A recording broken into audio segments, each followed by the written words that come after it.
News 18 लोकमतच्या web लाईव्हमध्ये आपलं स्वागत आहे। मी सुरेश जाधव बीड जिल्हाधिकारी कार्यालयाच्या समोर मोठ्या प्रमाणात इथं माझ्या पाठीमागे दाखवतोय। हे जे मुख्यमंत्री युवा प्रशिक्षणार्थी म्हणजे ट्रेनी शिक्षक आहेत हे मोठ्या संख्येने या ठिकाणी जमलेले आहेत आणि विशेषतः जो कालावधी देण्यात आला होता कालावधी वाढवून घ्यावा अशा पद्धतीने देखील मागणी केली जाते। विशेष म्हणजे सगळे जे काही ट्रेनी शिक्षक आहेत हे आक्रमक झाले। त्यांनी 1 ते 1.5 तास जिल्हा परिषद कार्यालयासमोर देखील अशाच पद्धतीने आंदोलन केलं होतं आणि आता जिल्हाधिकारी कार्यालयासमोर आलेले आहेत आणि शपथ देखील घेतली जाते।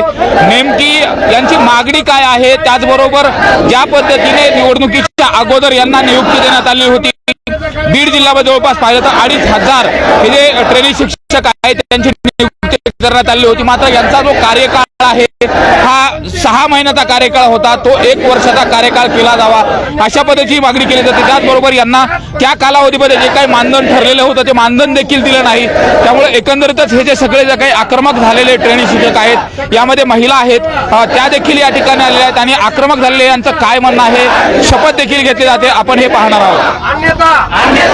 आम्ही मतदानावर बहिष्कार घालणार।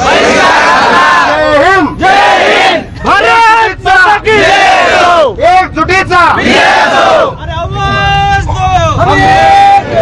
या ठिकाणी ट्रेनी शिक्षक आहेत, तुमच्या काय मागण्या आहेत तुमच्या आणि काय मागण्या आहेत आणि आज जिल्हाधिकारी कार्यालयावरती आक्रमक आंदोलन करताय? ज्या मागच्या सरकारने मुख्यमंत्री युवा कार्यप्रशिक्षण योजनेअंतर्गत आरोग्य दूत ट्रेनी शिक्षक आणि ग्रामपंचायत मार्फत जे विद्यार्थ्यांना 6 महिने प्रशिक्षण देण्यासाठी नियुक्ती केले होते त्यांचा कार्यकाळ आता संपत आहे। आता आमची सर्वांची मागणी एकच आहे, ट्रेनी शिक्षक असतील, आरोग्य दूत निवडणूक केलेले असतील विद्यार्थी असतील किंवा ग्रामपंचायत मार्फत आरोग्य दूत म्हणून निवड केली असतील त्यांनी त्यांना पुढचा कालावधी वाढवावा अशी आमची मागणी आहे। याकरिता आज आम्ही मुख मोर्चा सर्व ट्रेनी प्रशिक्षणार्थी प्रत्येक शिक्षण संघटनेतील विद्यार्थी या ठिकाणी जिल्हाधिकाऱ्यालयावर आलेलो आहोत। आता नेमका इशारा काय असणार आहे सरकारला? का तर सरकारची गरज होती त्यावेळेस तुम्हाला ट्रेनी शिक्षक म्हणून नियुक्ती दिली, गरज संपल्यानंतर आता त्यांनी तुमच्या संदर्भातला विचार करत नाही असं वाटतंय का? नेमकी मागणी काय असणार आहे? बरोबर आहे ना, ज्यावेळेस इलेक्शन होतं नाही का आपण म्हणतात नाही का मताची होती कडकी, भाऊ आणि बहीण झाली लाडकी आणि आता निवडणूक झाली आणि भाऊ आणि बहीण करायला लागली तर आम्हाला वाली आता कोण आहे? मग आम्ही संघर्ष करत राहणार आहोत। आमचा कालावधी जर वाढला नाही आम्ही 8 दिवसाची मुदत या जिल्हाधिकारी असेल मुख्य कार्यकारी अधिकारी असेल आणि जिल्हा कौशल्य विभाग असेल यांना दिलेली आहे। 8 दिवसात जर आमच्या मागण्या मान्य नाही झाल्या आम्हाला उपोषण होईल, नंतर आम्ही थेट आझाद मैदान गाजवणार आहोत। मात्र आपण जर बघितलं तुमच्या पगारीचा सुद्धा विषय आहे, काही पैसे मिळाले नाही अशा पद्धतीची काही तक्रार येते, नेमकी काय वस्तुस्थिती आहे आणि आता मागण्या काय? आमच्या जे पगारीचा विषय येतो तो आमच्या जे शिक्षण विभागांनी तिथं पूर्ण त्यांचं दिलं, ते फक्त त्यांच्या काय अडचणी आम्हाला काय ते सांगत नाहीयेत, ते फक्त रिजेक्ट मारतात। ते पोर्टलवरून डायरेक्ट आमचं पेमेंटचं रिजेक्ट मारतात ते।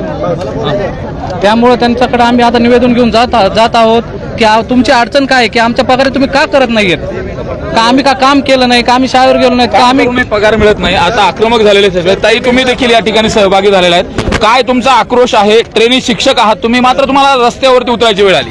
आम्ही वेळेच्या म्हणजे शासनाने ज्या नियमामध्ये आम्हाला ट्रेनिंग शिक्षक म्हणून केलं होतं त्याच्यामध्ये नियमामध्ये बसून आम्ही 6 महिन्याचा कालावधी आता 28 तारखेला पूर्ण करतोय।